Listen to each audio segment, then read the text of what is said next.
எல்லாருக்கும் வணக்கம். இதழில சேனலுக்கு உங்களை வரவேற்கிறேன். இன்னைக்கு நம்ம என்ன பார்க்க போறோம்னா, நிறைய கொத்தமல்லி அப்பா கடைக்கு அமிச்சேன். ஒரு 2-3 கட்டு கொத்தமல்லியே வாங்கி வந்துட்டாரு.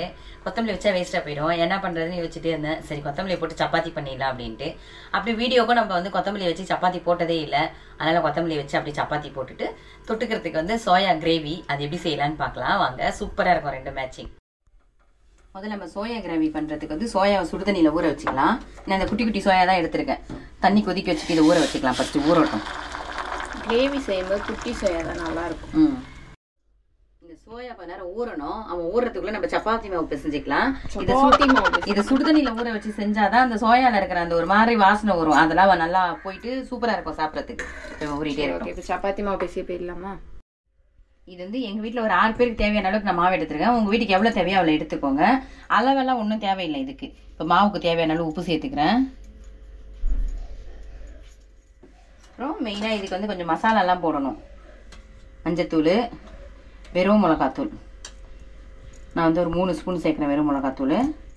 கரம் மசாலாவும் ஒரு 3 ஸ்பூன் சேர்த்துக்கிறேன். அந்த அஞ்சரை டப்பா எப்படி இருக்கு பாருங்க, தூக்கி காட்டுங்கம்மா. என்னாச்சு? உள்ளெல்லாம் கொட்டிக்கிட்டு எப்படி வச்சிருக்காங்க பாருங்க. அழகா தனித்தனி டப்பா போடலாம்னா கேட்க மாட்டாங்க எங்க அம்மா. அஞ்சரை டப்பா தான் யூஸ் பண்ணணுன்றாங்க. அப்புறம் வாங்க வாங்க வாங்க வாங்க வாங்க அதெல்லாம் அப்புறம் கம்ப்ளைண்ட் பண்ணிக்கலாம். ஓமம் வந்து தேவையான அளவுக்கு நல்லா நசுக்கிட்டு போட்டுக்கோங்க. கண்டிப்பாக ஓமம் போடுங்க, அப்போ தான் டேஸ்ட் நல்லாயிருக்கும். ஜீரகம் வந்தால் கூட போட்டுக்கலாம் ஓமம் இல்லைன்னா. ஆனால் ஓமம் போட்டால் தான் டேஸ்ட் அட்டகாசமாக இருக்கும். ஒரு 1/2 ஸ்பூன் ஓமத்தை நல்லா நசுக்கி சேர்த்துக்கிட்டேன். இப்போ வந்து கொஞ்சோண்டு சர்க்கரை, ஒரு 1/2 ஸ்பூன் சர்க்கரை சேர்த்துக்கிறேன். சர்க்கரை கண்டிப்பாக சேர்த்தா டேஸ்ட்டாக இருக்கும். அப்புறம் ஒரு சின்ன கப்பில் கொஞ்சோண்டு எண்ணெய் எதுக்குன்னா இந்த மிளகாத்தூளும் மஞ்சத்தூளோடைய கலர் அதில் பிடிக்கும், எண்ணெய் போட்டிங்கன்னா அதால். இப்போ வந்து இதெல்லாம் போட்டாச்சு, மாவு பிசையணும். அதுக்கு முன்னாடி கொத்தமல்லி வந்து ஒரு கட் பண்ணி வச்சிருக்கேன். இதை வந்து நம்ம அப்படியே ராவாவும் சேர்த்துக்கலாம். ராவா சேர்க்கறதுனால ஒன்றும் பிரச்சனை இல்லை. அதை நம்ம செய்யும் போது தவால போட்டு எடுக்கும் போது வெந்துடும். ஆனால் கொஞ்சம் எண்ணெய் அதிகமாக குடிக்குது. அதனால லைட்டாக வதக்கிட்டு போட்டோம்னா எண்ணெய் கம்மியாக போட்டு செஞ்சுக்கலாம். அதனால நான் வதக்கிட்டு போட போகிறேன். சரிங்களா? அதை வதக்கிக்கலாம். இந்த கொத்தமல்லி வதக்க நான் ஒரே ஒரு ஸ்பூன் எண்ணெய் தான் சேர்த்துருக்கேன். ஏன்னா இது அந்த எண்ணெயிலே வதக்கிடும் போதும். இன்னும் கூட கொத்தமல்லி நீங்கள் சேர்த்துக்கலாம், ஒன்றும் இல்லை. பசங்களும் இந்த கொத்தமல்லாம் எடுத்துட்டு எல்லாம் போட மாட்டாங்க. இது செஞ்சோம்னா சாப்பிடுவாங்க, டேஸ்ட்டாக இருக்கும். என்ன கொத்தமல்லி எப்படிமா குழம்புல இருந்து எடுக்க முடியும்? அது வதங்கி சுருங்கி போயிடும். கருவேப்பிலை எடுக்கிறோம்னா நியாயம். சரி விடுங்க, அநியாயமா பேசக்கூடாது. ஒழுங்கா பேசணும். கொத்தமல்லி எடுத்து கீழே போடுவீங்கடி. அதெல்லாம் போட மாட்டோம். போட்டா கூட அது எங்க கையில மாட்டும். அது சுருங்கி அந்த அளவுக்கு தெரியாத அளவுக்கு புடிய கட் பண்ணி போட்டுறேன். அதனால உங்களுக்கு மாட்டல. இங்க பாருங்க, நம்ம எவ்வளவு கொத்தமல்லி போட்டோம், எவ்வளோண்டு ஆயிடுச்சு பார்த்தீங்களா? அதனால இன்னும் கூட நீங்க நிறைய சேர்த்துக்கலாம், ஒன்றும் பிரச்சனை இல்லை. போட்டதுல தண்ணி பாருங்க எவ்வளவு வெடிஞ்சிருக்கு. இந்த தண்ணி சுண்டுற வரைக்கும் வதக்கிக்கிட்டா போதும். அப்பதான் வந்து அந்த தண்டு எல்லாம் வெந்திருக்கும். நம்ம போட்டு கடகடன் சப்பாத்தி செஞ்சு எடுத்துக்கலாம், எண்ணெய் கொஞ்சமா சேர்த்து. அதனால அம்மா கியூட்டா இருக்காங்க. இந்த சாரி பிளவுஸ்ல ரொம்ப நாள் கழிச்சு இந்த சாரி பிளவுஸ்லாம் கட்டிருக்காங்க. சாரி கட்டினதே இல்லடி பைத்தியக்காரி. ஜாலி கட்டிருக்காங்க, ரேரா தான் கட்டிருக்கீங்க. கட்டிருக்கேனா? எனக்கே தெரியல. மேட்சா பிளவுஸ்லாம் தைச்சிட்டு வந்து டி நகர் போய் தைச்சிட்டு வந்தீங்களா? ஆமா, சூப்பரா தைச்சு கொடுத்தாங்க. எனக்கு டெய்லர் தைச்சு கொடுத்தவங்க டி நகர்ல. நிறைய பிளவுஸ்க்கு நிறைய சாரி பிளவுஸ் எடுத்து மேட்ச் தைச்சு எடுத்துட்டு. அது பிளவுஸ்க்கு அந்த கடை களஞ்சியம்ல போய் எடுத்தா இன்னும் சூப்பரா இருக்கு. ஆமா, களஞ்சியம்ல துணி நல்லா இருக்கு. எல்லா சாரிக்குமே மேட்ச் லைனிங் துணி ஏன்னா கொஞ்சம் விலை அதிகமா இருக்கு, ஆனா சூப்பரா இருக்கு துணி. லைனிங் துணிலாம் வந்து பியூர் காட்டன் சூப்பரா இருக்கு. இங்க பாருங்க, அதுல இருந்து வடிஞ்ச தண்ணி எல்லாம் காலியா போச்சு. இப்போ ஸ்டவ் ஆஃப் பண்ணிக்கலாம். ஸ்டவ் ஆஃப் பண்ணிட்டு அப்படியே மாவுல எடுத்து கொட்டிக்கலாம். கொட்டிட்டு இப்போ நம்ம எப்பவுமே சப்பாத்தி மாவு பிசைகிற அளவுக்கு சப்பாத்தி மாவு பிசைஞ்சு எடுத்துக்கலாம். பிசைஞ்சிட்டு காமிக்கிறேன். சப்பாத்தி மாவு நல்லா பிசைஞ்சு எடுத்தாச்சு. சாதாரணமாக நம்ம சப்பாத்தி மாவு பிசைகிற மாதிரினா இப்போ இதை பிசைஞ்சாச்சு, அவ்வளோதான். இவன் அப்படியே ஓரமாக ஊறட்டும். இவன் ஊறுறதுங்காட்டி நம்ம கிரேவியை ரெடி பண்ணிக்கலாம். இப்போ வந்து நம்ம கீரை வதக்கணும்ல, அதே கடாயை தான் வச்சிருக்கேன். கீரை இல்லை, கொத்தமல்லி வதக்குறது. ஆமாம், அதே கடாயை வச்சிருக்கேன். அதில் வந்து ஒரே ஒரு ஸ்பூன் எண்ணெய் சேர்த்துருக்கேன். நான் ஒரு 2 பெரிய வெங்காயத்தை கட் பண்ணி வச்சிருக்கேன், அதை சேர்த்துக்கிறேன்.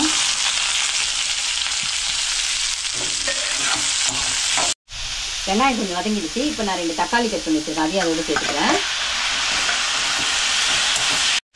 இப்போ இந்த தக்காளி வெங்காயத்துக்கு தேவையான அளவுக்கு உப்பு சேர்த்துக்கலாம். வதக்கும் போதே சேர்த்துட்டோம்னா அதுவும் சீக்கிரம் வதங்கிடும். இப்போ நம்ம போட்ட தக்காளி வெங்காயம்லாம் வதங்கிடுச்சு. இப்போ இதில் வந்து ஒரு 8 முந்திரி பல்லை போட்டு ஸ்டவ் ஆஃப் பண்ணிடுறேன். இது ஆறட்டும். ஆறினா தான் மிக்சியில் அரைக்க முடியும். இப்போ நம்ம ஊற வச்சதை நல்லா ஊறிடுச்சு.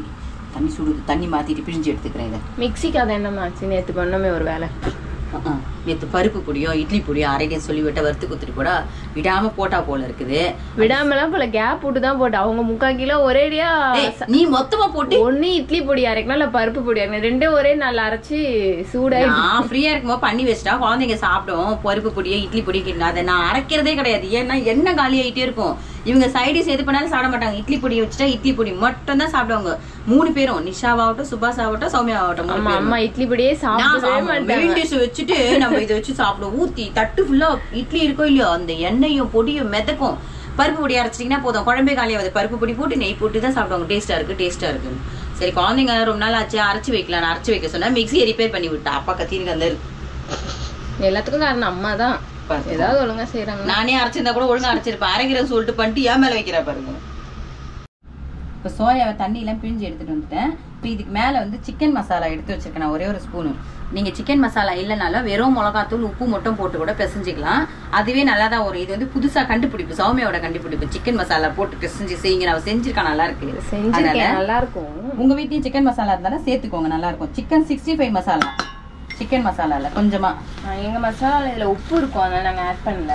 உங்க என்னது உங்க டூத் பேஸ்ட்ல உப்பு இருக்கா அப்படின்ற உங்க மசாலால உப்பு இருக்கா? உப்பு இல்லைன்னா ஆட் பண்ணிக்கோங்க. டூத் பேஸ்ட் யூஸ் பண்ணிட்டு கோல்கேட்டா அது யூஸ் பண்ணிக்கோங்க. நீங்க வந்து இந்த சோயாவை அப்படியே கூட செய்யலாம். இதுல ஏன் நாங்க வந்து காரம் போட்டு செய்யறோம்னா, காரம் உப்பு போட்டு நம்ம பிசைஞ்சிட்டு சும்மா கொஞ்சோண்டு எண்ணெய் போட்டு இதை ஃப்ரை பண்ணிட்டு செஞ்சோம்னா சோயாவோட அந்த ஒரு மாதிரி டேஸ்ட் வரும்ல, சோயா அது வராது. சூப்பரா இருக்கும் சாப்பிடறதுக்கு. அதாலதான் இதெல்லாம் பண்றது. போடலாம், பட் ஸ்மெல் வரும்ன்றதுக்காண்டி சும்மா நாங்க கொஞ்சமா தான் சேர்க்கணும். ரொம்பலாம் போடக்கூடாது, லைட்டா. இப்படி செஞ்சா சூப்பரா இருக்கும். சோயா போட்டிருக்கோன்றதே நமக்கு தெரியாது. சோயா ஊறிட்டே இருக்கட்டும். நம்ம வதக்கின தக்காளி வெங்காயமும் இந்த முந்திரி பருப்பு சேர்த்து அரைச்சி எடுத்துட்டு வந்துடலாம், பேஸ்ட் பண்ணிட்டு வந்துடலாம்.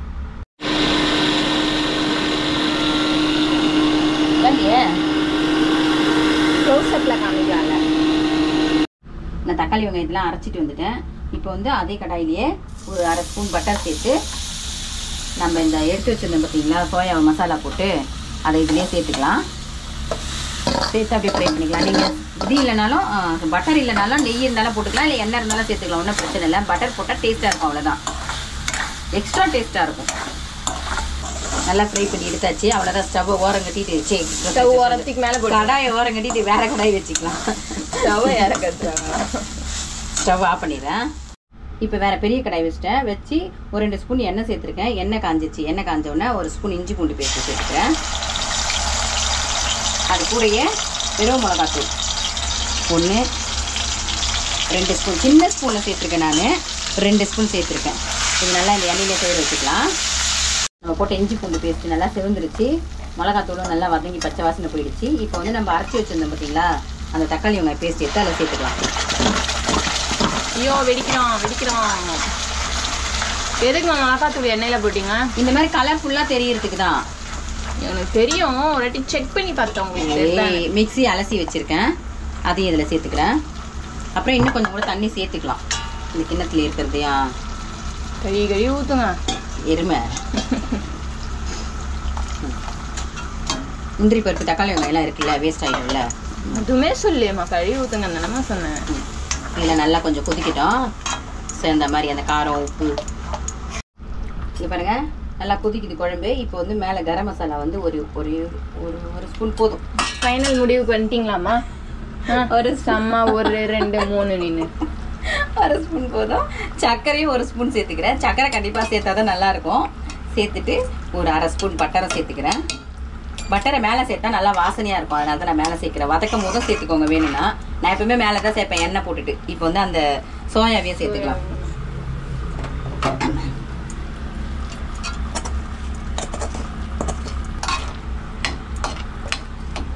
இவனும் அப்படியே சேர்ந்த மாதிரி ஒரு கொதிக்கிட்டோம். இவனும் பாருங்க சோயாவை போட்டு நல்லா கொதிக்கணும். கொதிச்சாதான் அந்த இதுல இருக்கிற காரமும் கிரேவில இறங்கும். கிரேவில இருக்கிற டேஸ்ட் தக்காளி வெங்காயம் எல்லாம் வந்து அந்த சோயால இறங்கும். அப்பதான் டேஸ்ட். ஒப்பிச்சதை சொல்லிட்டீங்களாமா கரெக்டா? இவனை வச்சு ஒண்ணுமே பண்ண முடியாது. ரஸ்கல் ஒரு கிரேவியே பண்ணிட்டீங்க, அடுத்து சப்பாத்தி பண்ண போறீங்க, ஒண்ணுமே பண்ண முடியாதுங்கிறீங்க. சரிங்க காமெடிக்கு நம்ம பார்க்கலாம். பார்த்தீங்களா அட்டகாசமாக எண்ணெய் பிரிஞ்சு செம்மையாக வந்திருக்கு. வாசனை அப்படியே வீட்டை தூக்குது. இப்போ வந்து இது மேல கஸ்தூரி விழுந்துற போறீங்க பாத்து. என்னது வீடு தூக்குது, விழுந்துற போறீங்க. இந்த ஐயோ இந்த சின்ன காமெடி ஷோக்கு போலாம் சௌமியா, நீ நல்லா பண்ற. இந்த மேத்தியும் கொஞ்சம் அப்படியே கசக்கி மேல அப்படி மேலாப்போல அப்படி தூவி ஸ்டவ் ஆஃப் பண்ணிடலாம். கொஞ்சம் மழை சாரல் போல. டயலாக் தெரியலனா பேசக்கூடாது. சரி, ஏதோ ஒன்று ஸ்டவ் ஆஃப் பண்ணிட்டு இப்போ மூடிடுறேன். நம்ம போய் சப்பாத்தியை தேய்ச்சின்னு வந்துடலாம். மாவு நல்லா சாஃப்ட் ஆயிடுச்சு. ரொம்ப நேரம் ஊறுச்சுல, இங்க பாருங்க செமையா. யார் பேசின்றது? சௌமியா. அதுதான் நான் சொன்னேன். அதுக்கு நானே சொன்னேன். வந்து உண்டை பிடிச்சிக்கலாம். வந்து உண்டை பிடிச்சிக்கலாம், அடுத்து தரட்டிக்கலாம். சரி இதெல்லாம் இருக்கட்டும்மா. சொல்லுங்க. எதுக்குமா எனக்கு புது ஃபோன் வாங்கி கொடுத்தீங்க? அந்த கதைக்கு வாங்கம்மா, சொல்லுவோம். அந்த வீடியோல கூட நம்ம சரியா சொல்லல. வாங்கி கொடுத்தோம், ஜாலியா இருக்காங்க. வாங்கி கொடுத்துருக்காங்க அம்மா. நாளை சுபாஷ். சரி எதுக்குன்னு சொல்லுங்க, அதை சொல்ல மாட்டீங்களே. சுவாமி ரொம்ப நல்லா பழைய போன் யூஸ் பண்ணிட்டு இருக்கா. பொய் போய் ஸ்கூட்டர்ல வேலைக்கு போயிட்டு வரேன்னு சொல்லிட்டு பேகை முன்னாடி மாட்டி பேகு, காசு, லைசன்ஸ், ஏடிஎம் கார்டு எல்லாத்தையும் தொலைச்சிட்டு வந்துட்டு நின்னுட்டு இருக்காங்க. நான் வேணும்னா தொலைச்ச பேக்ல முன்னாடி மாட்டிட்டு வந்தேன். அது எங்க விழுந்துருச்சுன்னு அது எப்படி விழுறது கூட தெரியாம இருக்குமா? நீங்களே சொல்லுங்க. சாரி வேற போட்டிருக்காங்க, லைட்டா ஏதாவது விழுந்தா கூட சாரியில தடுக்கும். ரேசர் மாதிரி ஓட்டிட்டு போயிட்டு வந்திருக்காங்க.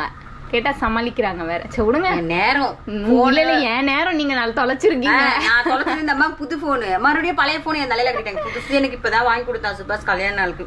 ஆமா அந்த அம்மா கல்யாண நாள் கிஃப்ட் பண்ண போன் வீடியோ கூட போட்டோம்ல, அந்த போனு தான். ஒரு எத்தனை மாசம் ஆச்சு? 1 வருஷம் ஆயிடுச்சு. 2 வருஷம் ஆயிடுச்சு. 2வது வருஷம் ஆமா 2வது வருஷம் கரெக்டா முடியறதுக்குள்ள தொலைச்சிட்டேன். கரெக்டா பிறந்த நாள் அன்னைக்கு தொலைச்சிட்டேன். காசு 1500 ரூபாய் காசு, லைசன்ஸு, 5 ஏடிஎம் கார்டு, என்னோட மூக்கு கண்ணாடி, அப்புறமா போனு. மூக்கு கண்ணாடி தான் சொல்லுவாங்க. அப்படியா? மூக்கு கண்ணாடி, அப்புறமா போன். மெயினா அப்புறமா நீ யோசிக்கிறாங்க இவ்வளவு தொலைச்சிருக்காங்க. என்ன பிரச்சனைனா போனை தொலைக்க நான் எப்பவுமே என் போன் நெட் ஆஃப் பண்ணவே மாட்டேன். அன்னைக்கு பார்த்து போன் நெட் ஆஃப் வேற பண்ணிட்டேன். எதனால நெட் ஆஃப் பண்ணனே தெரியல. போனை தொலைக்க போறோம் போல இருக்கு, அதனால பண்ணிட்டேன். இல்லனா சுபாஷ் ஓரளவுக்கு அதை ட்ராக் பண்ணி மை டிவைஸ்ல ட்ராக் பண்ண. அப்ப கூட நாங்க ட்ராக் பண்ணோம். ஆனா லாஸ்டா அம்மா வர்க் பண்ண பிளேஸ்ல காமிச்சது. ஏன்னா வீட்ல எல்லாம் வைஃபை கனெக்ட் பண்ணி கொடுத்துருவாங்க. நாங்க போனது அது கனெக்ட் ஆயிடும். லாஸ்டா அங்க நெட் ஆஃப் பண்ணதுனால அந்த பிளேஸ்ல காமிச்சது எங்களுக்கு. 2 நாள் அன்னைக்கு நான் தொலைச்ச மதியானம் தொலைச்சேன். மறுநாள் காலையில 7 மணி வரைக்கும் போன் ரிங்கு போயிட்டே இருந்தது.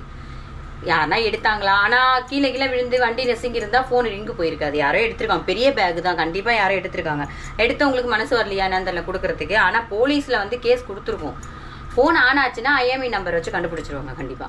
இன்னொன்னு என்னன்னா அம்மா வந்து பர்சு தொலைச்சதுல இருந்து ஸ்டைலா ஸ்லிம் பேக் தான் டெய்லி ஸ்டைலா மாறிட்டாங்க. வேற ஸ்டைல் இல்ல, சொல்ல கூடாது, ஜாக்கிரதையா இருக்கணும்ன்றதுக்காக நம்ம மேல இப்படி சைட்ல மாட்டோங்களா அந்த பேக். ஏன்னா இப்ப நான் கீழே மாட்டிட்டு வந்ததுனாலதான் தவறி விழுந்தது.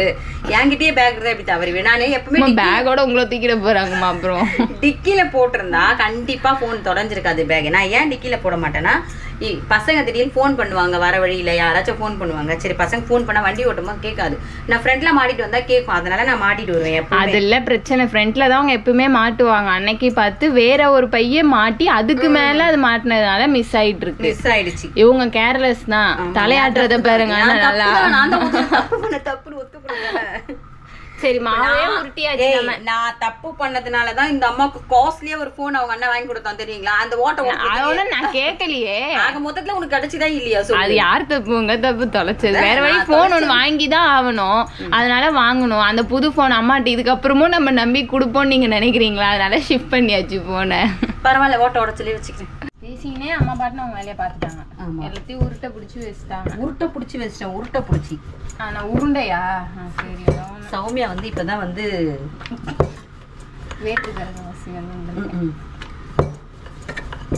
ஏமா நீங்களே 1.5 2.5 நீங்க. அப்ப நீங்க சமைக்கிற உங்களுக்கே எத்தனை ஸ்பூன் போடணும்னு யோசிச்சு போடுறீங்க 1.5 2.5. நான் அப்படிலாம் சொல்லலையே. அப்ப வீடியோ வச்சு காட்டா? நானு என்னத்த வச்சு காட்டா? வீடியோ எடுத்து காட்டா? என்னத்த எடுத்து காட்டா? சரி இதே மாதிரி எல்லாத்தையும் திரட்டி எடுத்துக்கலாமா? நல்லா மெலிசா திரட்டிக்கோங்க, அப்பதான் நல்லா இருக்கும். பாருங்க எவ்வளவு மெலிசா பேப்பர் மேல தட்டி எடுத்துருக்கேன்.